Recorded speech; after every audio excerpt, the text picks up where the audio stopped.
ना ओढ़ने को कंबल, ना पेट में दाना, बस वफादार जबरा साथ है, और पूस की वो कातिल रात है। मुंशी प्रेमचंद की कलम से निकली एक ऐसी दास्तां जो गरीबी के उस चेहरे को दिखाती है जिसे हम अक्सर अनदेखा कर देते हैं। कानों में हेडफोन लगा लीजिए और बस मेरी बात सुनो, क्योंकि आज की कहानी पूस की रात सिर्फ एक कहानी नहीं, बल्कि एक एहसास है। हल्कू ने आकर अपनी पत्नी से कहा, सहना आया है, लाओ जो रुपए रखे हैं उसे दे दूं, किसी तरह गला तो छूटे। मुन्नी झाड़ू लगा रही थी, पीछे फिरकर बोली, 3 ही तो रुपए हैं, दे दोगे तो कम्मल कहां से आवेगा? माघपूस की रात हार में कैसे कटेगी? उससे कह दो फसल पर दे देंगे, अभी नहीं। हल्कू एक क्षण अनिश्चित दशा में खड़ा रहा। पूस सिर पर आ गया। कम्मल के बिना हार में रात को वह किसी तरह नहीं जा सकता, मगर सहना मानेगा नहीं। घुड़कियां जमावेगा, गालियां देगा, बला से जाड़ों में मरेंगे, बला तो सिर से टल जाएगी। यह सोचता हुआ वह अपना भारी भरकम डील लिए हुए स्त्री के समीप आ गया और खुशामद करके बोला, ला दे दे, गला तो छूटे, कम्मल के लिए कोई दूसरा उपाय सोचूंगा। मुन्नी उसके पास से दूर हट गई और आंखें तरेरती हुई बोली, कर चुके दूसरा उपाय, जरा सुनूं तो कौन सा उपाय करोगे? कोई खैरात में दे देगा कम्मल? न जाने कितनी बाकी है जो किसी तरह चुकने ही नहीं आती। मैं कहती हूं, तुम क्यों नहीं खेती छोड़ देते? मरमर काम करो, उपज हो तो बाकी दे दो। चलो छुट्टी हुई, बाकी चुकाने के लिए ही तो हमारा जन्म हुआ है। पेट के लिए मजूरी करो, ऐसी खेती से बाज आए। मैं रुपए न दूंगी, न दूंगी। हल्कू उदास होकर बोला, तो क्या गाली खाऊं? मुन्नी ने तड़प कर कहा, गाली क्यों देगा, क्या उसका राज है? मगर यह कहने के साथ ही उसकी तनी हुई भौहें ढीली पड़ गईं। हल्कू के उस वाक्य में जो कठोर सत्य था, वह मानो एक भीषण जंतु की भांति उसे घूर रहा था। उसने जाकर आले पर से रुपए निकाले और लाकर हल्कू के हाथ पर रख दिए। फिर बोली, तुम छोड़ दो अब की से खेती, मजूरी में सुख से एक रोटी तो खाने को मिलेगी, किसी की धौंस तो न रहेगी। अच्छी खेती है, मजूरी करके लाओ, वह भी उसी में झोंक दो, उस पर धौंस। हल्कू ने रुपए लिए और इस तरह बाहर चला मानो अपना हृदय निकालकर देने जा रहा हो। उसने मजूरी से एक एक पैसा काट पटकर 3 रुपए कमल के लिए जमा किए थे। वह आज निकले जा रहे थे। एक एक पग के साथ उसका मस्तक अपनी दीनता के भार से दबा जा रहा था। पुस की अंधेरी रात, आकाश पर तारे भी ठिठुरते हुए मालूम होते थे। हल्कू अपने खेत के किनारे ऊख के पतों की एक छतरी के नीचे बांस के खटोले पर अपनी पुरानी गाय की चादर ओढ़े पड़ा काँप रहा था।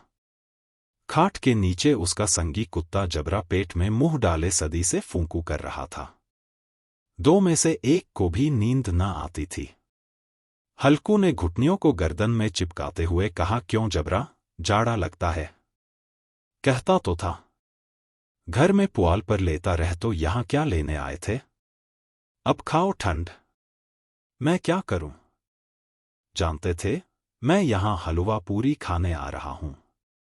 दौड़े दौड़े आगे आगे चले आए। अब रो नानी के नाम को। जबरा ने पड़े पड़े दुम हिलाई और अपनी कूकू को दीर्घ बनाता हुआ एक बार जम्हाई लेकर चुप हो गया। उसकी श्वान बुद्धि ने शायद ताड़ लिया, स्वामी को मेरी कूकू से नौद नहीं आ रही है। हल्कू ने हाथ निकालकर जबरा की ठंडी पीठ सहलाते हुए कहा, कल से मत आना मेरे साथ, नहीं तो ठंडे हो जाओगे। यह रांड पछुआ न जाने कहां से बर्फ लिए आ रही है। उर्दू, फिर एक चिलम भरूं, किसी तरह रात तो कटे। 8 चिलम तो पी चुका। यह खेती का मजा है और एक एक भगवान ऐसे पड़े हैं जिनके पास जाड़ा जाए तो गर्मी से घबराकर भागे। मोटे मोटे गद्दे, लिहाफ कम्बल। मजाल है जाड़े का गुजर हो जाए। तकदीर की खूबी। मजूरी हम करें, मजा दूसरे लूटें। हल्कू उठा, गड्ढे में से जरा सी आग निकालकर चिलम भरी। जबरा भी उठ बैठा। हल्कू ने चिलम पीते हुए कहा, पिएगा चिलम? जाड़ा तो क्या जाता है, जरा मन बदल जाता है। जबरा ने उसके मुंह की ओर प्रेम से छलकती हुई आंखों से देखा। हल्कू, आज और जाड़ा खा ले। कल से मैं यहां पुआल बिछा दूंगा। उसी में घुसकर बैठना, तब जाड़ा न लगेगा। जबरा ने अपने पंजे उसकी घुटनियों पर रख दिए और उसके मुंह के पास अपना मुंह ले गया। हल्कू को उसकी गर्म सांस लगी। चिलम पीकर हल्कू फिर लेटा और निश्चय करके लेटा कि चाहे कुछ हो अब की सो जाऊंगा। पर एक ही क्षण में उसके हृदय में कंपन होने लगा। कभी इस करवट लेटता, कभी उस करवट। पर जाड़ा किसी पिशाच की भांति उसकी छाती को दबाए हुए था। जब किसी तरह न रहा गया तो उसने जबरा को धीरे से उठाया और उसके सिर को थपथपाकर उसे अपनी गोद में सुला लिया। कुत्ते की देह से जाने कैसी दुर्गंध आ रही थी, पर वह उसे अपनी गोद में चिपटाए हुए ऐसे सुख का अनुभव कर रहा था जो इधर महीनों से उसे न मिला था। जबरा शायद यह समझ रहा था कि स्वर्ग यही है, और हल्कू की पवित्र आत्मा में तो उस कुत्ते के प्रति घृणा की गंध तक न थी। अपने किसी अभिन्न मित्र या भाई को भी वह इतनी ही तत्परता से गले लगाता। वह अपनी दीनता से आहत न था, जिसने आज उसे इस दशा को पहुंचा दिया। नहीं, इस अनोखी मैत्री ने जैसे उसकी आत्मा के सब द्वार खोल दिए थे और उनका एक एक अणु प्रकाश से चमक रहा था। सहसा जबरा ने किसी जानवर की आहट पाई। इस विशेष आत्मीयता ने उसमें एक नई स्फूर्ति पैदा कर दी थी, जो हवा के ठंडे झोंकों को तुच्छ समझती थी। वह झपटकर उठा और छपरी से बाहर आकर भूखने लगा। हल्कू ने उसे कई बार चुमकार कर बुलाया, पर वह उसके पास न आया। हार में चारों तरफ दौड़ दौड़कर भूखता रहा। एक क्षण के लिए आ भी जाता तो तुरंत ही फिर दौड़ता। कर्तव्य उसके हृदय में अरमान की भांति हो उछल रहा था। 1 घंटा और गुजर गया। रात ने शीत को हवा से धधकाना शुरू किया। हल्कू उठ बैठा और दोनों घुटनों को छाती से मिलाकर सिर को उसमें छिपा लिया। फिर भी ठंड कम न हुई। ऐसा जान पड़ता था सारा रक्त जम गया है। धमनियों में रक्त की जगह हिम यह रहा है। उसने झुककर आकाश की ओर देखा। अभी कितनी रात बाकी है। सप्तर्षि अभी आकाश में आधे भी नहीं चढ़े। ऊपर आ जाएंगे तब कहीं सबेरा होगा। अभी पहर से ऊपर रात है। हल्कू के खेत से कोई एक गोली के टप्पे पर आमों का एक बारा था। पतझड़ शुरू हो गई थी। बागर में पत्तियों का ढेर लगा हुआ था। हल्कू ने सोचा, चलकर पत्तियां बटोरूं और उन्हें जलाकर खूब तापूं। रात को कोई मुझे पत्तियां बटोरते देख तो समझे कोई भूत है। कौन जाने कोई जानवर ही छिपा बैठा हो। मगर अब तो बैठे नहीं रहा जाता। उसने पास के अरहर के खेत में जाकर कई पौधे उखाड़ लिए और उनका एक झाड़ू बनाकर हाथ में सुलगता हुआ उपला लिए बगीचे की तरफ चला। जबरा ने उसे आते देखा तो पास आया और दुम हिलाने लगा। हल्कू ने कहा, अब तो नहीं रहा जाता जबरू। चलो बगीचे में पत्तियां बटोर कर तापे। टांठे हो जाएंगे तो फिर आकर सोएंगे। अभी तो बहुत रात है। जबरा ने कूकू करके सहमति प्रकट की और आगे आगे बगीचे की ओर चला। बगीचे में खूब अंधेरा छाया हुआ था और अंधकार में निर्दय पवन पत्तियों को कुचलता हुआ चला जाता था। वृक्षों से ओस की बूंदें टप टप नीचे टपक रही थीं। एकाएक एक झोंका मेहंदी के फूलों की खुशबू लिए हुए आया। हल्कू ने कहा, कैसी अच्छी महक आई जबरू। तुम्हारी नाक में भी तो सुगंध आ रही है। जबरा को कहीं जमीन पर एक हड्डी पड़ी मिल गई थी। उसे चिंचोड़ रहा था। हल्कू ने आग जमीन पर रख दी और पत्तियां बटोरने लगा। जरा देर में पत्तियों का ढेर लग गया। हाथ ठिठुरे जाते थे, नंगे पांव गले जाते थे और वह पत्तियों का पहाड़ खड़ा कर रहा था। इसी अलाव में वह ठंड को जलाकर भस्म कर देगा। बड़ी देर में अलाव जल उठा। उसकी तो ऊपर वाले वृक्ष की पत्तियों को छू छू कर भागने लगी। उस अस्थिर प्रकाश में बगीचे के विशाल वृक्ष ऐसे मालूम होते थे मानो उस जसा अंधकार को अपने सिरों पर संभाले हुए हों। अंधकार के उस अनंत सागर में यह प्रकाश एक नौका के समान हिलता मचलता हुआ जान पड़ता था। हल्कू अलाव के सामने बैठा आग ताप रहा था। एक क्षण में उसने दोहर उतारकर बगल में दबा ली, दोनों पांव फैला दिए, मानो ठंड को ललकार रहा हो, तेरे जी में जो आए सोकर। ठंड की असीम शक्ति पर विजय पाकर वह विजय गर्व को हृदय में छिपा न सकता था। उसने जबरा से कहा, क्यों जब्बर, अब ठंड नहीं लग रही है? जब्बर ने केके करके मानो कहा, अब क्या ठंड लगती ही रहेगी? पहले से यह उपाय न सूझा? नहीं, इतनी ठंड क्यों खाते? जब्बर ने पूंछ हिलाई।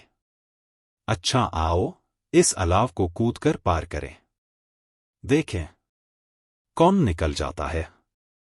अगर जल गए बच्चा तो मैं दवा न करूंगा।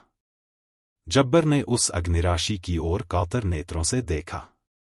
मुन्नी से कल न कह देना, नहीं तो लड़ाई करेगी। यह कहता हुआ वह उछला और उस अलाव के ऊपर से साफ निकल गया। पैरों में जरा लपट लगी, पर वह कोई बात न थी। जबरा जग के गिर्द घूमकर उसके पास आ खड़ा हुआ। हल्कू ने कहा, चलो चलो, इसकी सही नहीं, ऊपर से कूद कर आओ। वह फिर कूदा और अलाव के इस पार आ गया। पत्तियां जल चुकी थीं। बगीचे में फिर अंधेरा छा गया था। राख के नीचे कुछ कुछ आग बाकी थी, जो हवा का झोंका आ जाने पर जरा जाग उठती थी, पर एक क्षण में फिर आंखें बंद कर लेती थी। हल्कू ने फिर चादर ओढ़ ली और गर्म राख के पास बैठा हुआ एक गीत गुनगुनाने लगा। उसके बदन में गर्मी आ गई थी, पर ज्यों-ज्यों शीत बढ़ती जाती थी, उसे आलस्य दबाए लेता था। जबरा जोर से चूंककर खेत की ओर भागा। हल्कू को ऐसा मालूम हुआ कि जानवरों का एक झुंड खेत में आया है। शायद नीलगायों का झुंड था। उनके कूदने दौड़ने की आवाजें साफ कान में आ रही थीं। फिर ऐसा मालूम हुआ कि खेत में चर रही हैं। उनके चबाने की आवाज चरचर सुनाई देने लगी। उसने दिल में कहा, नहीं, जबरा के होते कोई जानवर खेत में नहीं आ सकता। नोच ही डाले, मुझे भ्रम हो रहा है। कहा, अब तो कुछ नहीं सुनाई देता। मुझे भी कैसा धोखा हुआ। उसने जोर से आवाज लगाई, जबरा, जबरा। जबरा भूखता रहा, उसके पास न आया। फिर खेत के चरे जाने की आहट मिली। अब वह अपने को धोखा न दे सका। उसे अपनी जगह से हिलना जहर लग रहा था। कैसा दंदाया हुआ था। इस जाड़े पाले में खेत में जाना, जानवरों के पीछे दौड़ना असह्य जान पड़ा। वह अपनी जगह से न हिला। उसने जोर से आवाज लगाई, लिहो लिहो लिहो। जबरा फिर भूख उठा। जानवर खेत चर रहे थे। फसल तैयार है। कैसी अच्छी खेती थी, पर ये दुष्ट जानवर उसका सर्वनाश किए डालते हैं। हल्कू पक्का इरादा करके उठा और 2-3 कदम चला, पर एकाएक हवा का ऐसा ठंडा चुभने वाला बिच्छू के डंक का सा झोंका लगा कि वह फिर बुझते हुए अलाव के पास आ बैठा और राख को कुरेद कर अपनी ठंडी देह को गरमाने लगा। जबरा अपना गला फाड़ डालता था। नीलगायें खेत का सफाया किए डालती थीं, और हल्कू गर्म राख के पास शांत बैठा हुआ था। अकर्मण्यता ने रस्सियों की भांति उसे चारों तरफ से जकड़ रखा था। उसी राख के पास गर्म जमीन पर वह चादर ओढ़कर सो गया। सवेरे जब उसकी नींद खुली तब चारों तरफ धूप फैल गई थी और मुन्नी कह रही थी, क्या आज सोते ही रहोगे? तुम यहां आकर रम गए और उधर सारा खेत चौपट हो गया। हल्कू ने उठकर कहा, क्या तू खेत से होकर आ रही है? मुन्नी बोली, हां। सारे खेत का सत्यानाश हो गया। भला ऐसा भी कोई सोता है? तुम्हारे यहां मड़ैया डालने से क्या हुआ? हल्कू ने बहाना किया, मैं मरते मरते बचा। तुझे अपने खेत की पड़ी है। पेट में ऐसा दर्द हुआ कि मैं ही जानता हूं। दोनों फिर खेत के डाढ़ पर आए।